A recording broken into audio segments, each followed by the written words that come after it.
Captain அவர்கள் வந்து ஆரம்பிச்ச ஒரு இயக்கம். அவர் இந்த கட்சியை ஆரம்பிச்சது எப்படின்னா,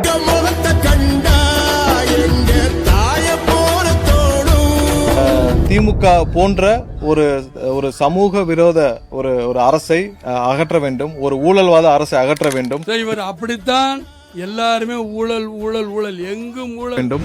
இந்த மாதிரியான ஒரு குடும்ப அரசை அகற்ற வேண்டும் தான் கேப்டன் விஜயகாந்த் அவர்கள் அவருடைய வாழ்நாள் முழுவதும் போராடிட்டு வந்தாரு. அவருடைய வாழ்நாள் முழுவதும் அவருக்கு வந்து கடைசி வரை, அவருடைய உயிர் மூச்சு இருக்கும் வரை, அவருக்கு வந்து திமுகவால் கொடுக்கப்பட்ட அழுத்தங்கள். சட்டம் ஒழுங்கு கெட்டு போயிருக்கு நான் சொல்றேன்னா, எப்படி கெடும்? காவல்துறைக்கு என்ன வேலை? அடுத்த கட்சிக்காரன் என்ன பண்றான் அதை போய் நோண்டுங்கிறதா வேலை.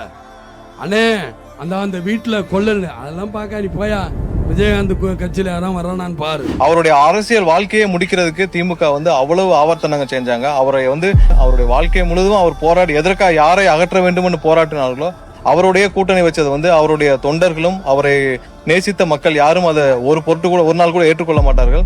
எதுவுமே இல்லாத இந்த ஆட்சி என்னையா வெக்கக்கேடான ஒரு ஆட்சி. நீங்க இதை போட்டுக்கிட்டு இந்த ரெண்டு கட்சிகளும் திமுக காங்கிரசுக்கு சரியான பாடம் போட்டோம்னா எனக்கு ஆசை.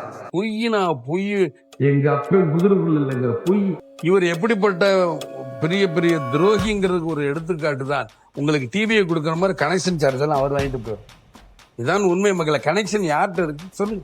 யாராவது பொதுமக்கள்கிட்ட இருக்கு? எல்லாமே கட்சிக்காரர்கிட்ட, இவர்கிட்டையும் இவர் பேரப்பிள்ளைகிட்டையும் இவர் மகன்கிட்டையும் தான் இருக்கு. உண்மை.